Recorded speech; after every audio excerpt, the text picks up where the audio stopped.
Taking Sides by Soto. Chapter 5. The bus rumbled from the slick commercial streets of the suburbs to the litter-blown barrio of Lincoln's childhood. When he first boarded the bus, the few passengers, almost all of them retired people with carts from Saturday's shopping, spoke English.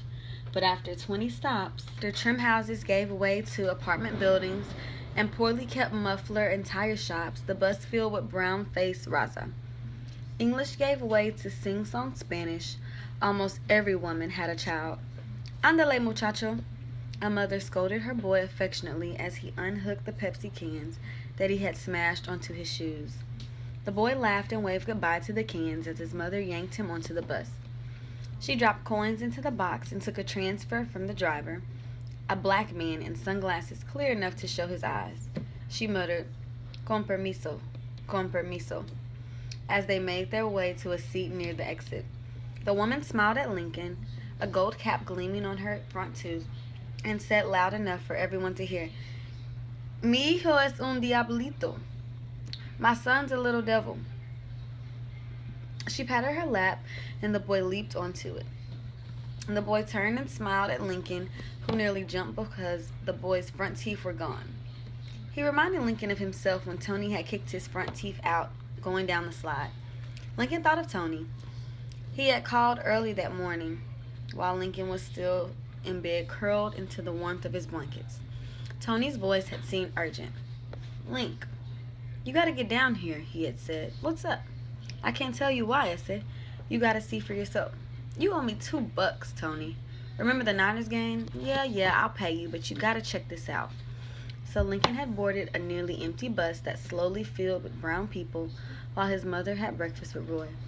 Last night it was Thai food with Roy, and this morning eggs Benedict at a fancy restaurant in Palo Alto. Last night Lincoln had told his mom that his toe hurt and he wanted to watch a video and suck up a bowl of top ramen noodles with Flaco at the side. This morning he told her he wanted to see Tony, to kick around the Mission District. Lincoln stared out the window. He saw a dog carrying a fan belt in his mouth. He saw a kid burst a light bulb against the ground, his hands pressed to his ears.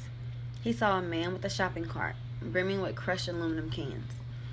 He recalled the Pepsi cans the little boy had left in the gutter. He looked over to the mother and boy, but they were gone. A vato loco sat in their place, a knee going up and down to the rhythm inside his head. A tattooed cross darkened his wrist. Lincoln got off the bus and walked towards Tony's house on Day Street. A man with sores on his face, the color of crisp bacon, asked for a handout, but Lincoln shook his head and looked down as he walked by. You'll know about it one day, the man muttered. Lincoln felt bad, but if he gave the man $1, he would have no way to get home. And anyway, how could $1 change that man's life and wipe those sores off his face? Lincoln stopped in front of the Discolandia and searched the window display for a record for his mother. Her birthday was coming up, and she had hinted for an album by El Chicano. He cupped his hands over his eyes and looked. But what caught his attention were 3 men in the back.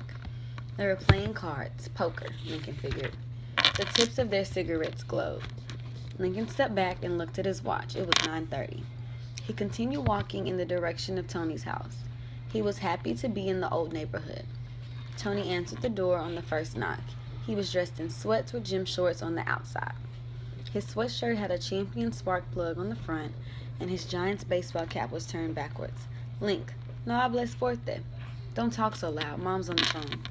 I didn't say anything, Lincoln whispered as he walked into the house. Who's on the phone? Some dummy's trying to sell her encyclopedias, but she is saying that she got no kids. That's weird, Lincoln thought. Telephone salesmen were hitting on poor people too? He had thought it just happened in his new neighborhood.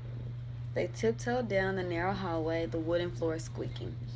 Lincoln looked at Tony's 3 younger brothers, all sitting on the couch, watching Saturday morning cartoons with the sound turned down.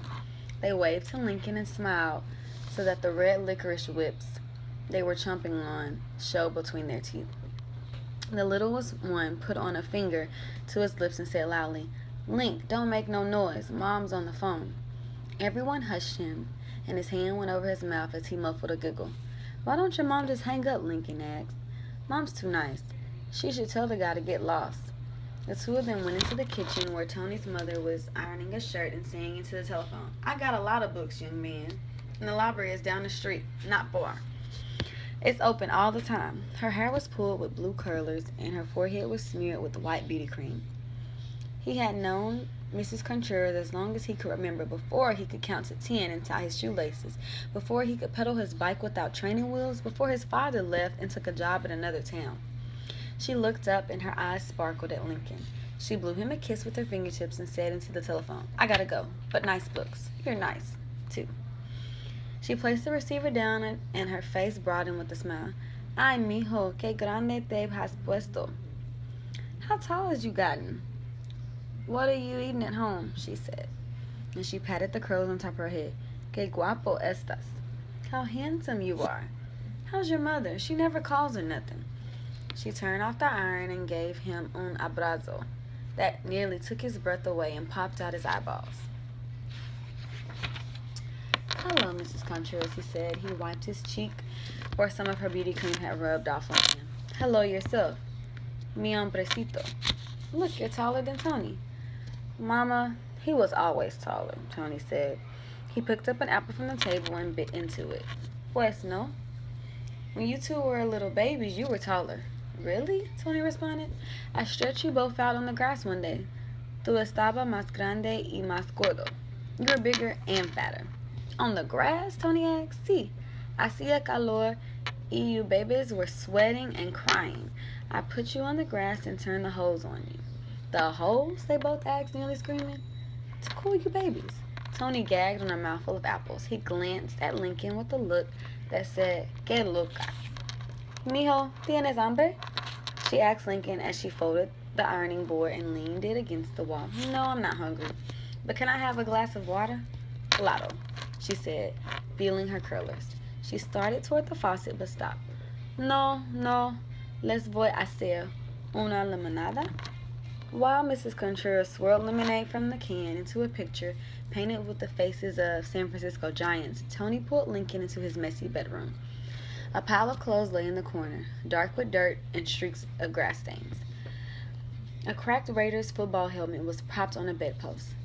His chest of drawers gleamed with baseballs and basketball trophies that belonged to him, and his older brother, Fausto, who was away at college. Tony tossed the apple onto the chest. "Link, you know when your house was ripped off?" "What about it?" Tony closed the door. "Dig this. I know where the TV is." Lincoln knitted his brow. He picked up a baseball from the floor and scratched at the already ripped seam. "Chile?" he said, incredulous. "Are you making it up?" Tony picked up his pajamas from the floor. "No es en serio." "You know that thrift shop on Dolores near the church? A Viejo runs the place." Lincoln had passed the thrift store 100 times on his way to and from Franklin. He had even bought his mother a swivel lamp there for her birthday. "You jiving me." Tony assured him he wasn't. He had been in there yesterday looking for forks. "Forks?" Lincoln asked. "That's weird. They're for Mom. We lost a bunch, the ones Dad got her for Christmas from the Price Club. Fausto took them away to college. He didn't even ask Mom, the jerk." Lincoln let the baseball roll out of his palm and it raced under Tony's bed like a mouse. In his mind, he could see the TV sitting among the piles of old records, clothes, busted toys, chipped plates, and cups, and scuffed shoes that stank of asphalt and dead grass. He could see the owner sitting in the lazy boy recliner, his bifocals on the bridge of his vein nose, his hands peppered with age. "You sure it's my TV?" Lincoln asked. "Si, hombre. It's the one with the crayon marks, ain't it?" "Crayons?" Then Lincoln remembered how when he was 8 he colored the size of the television for fun. Fun that got him a spanking from his mother and a week without television. With the heel of her palm, Tony's mother pounded on the door and yelled, "Muchachos! Boys, come and drink your limonada."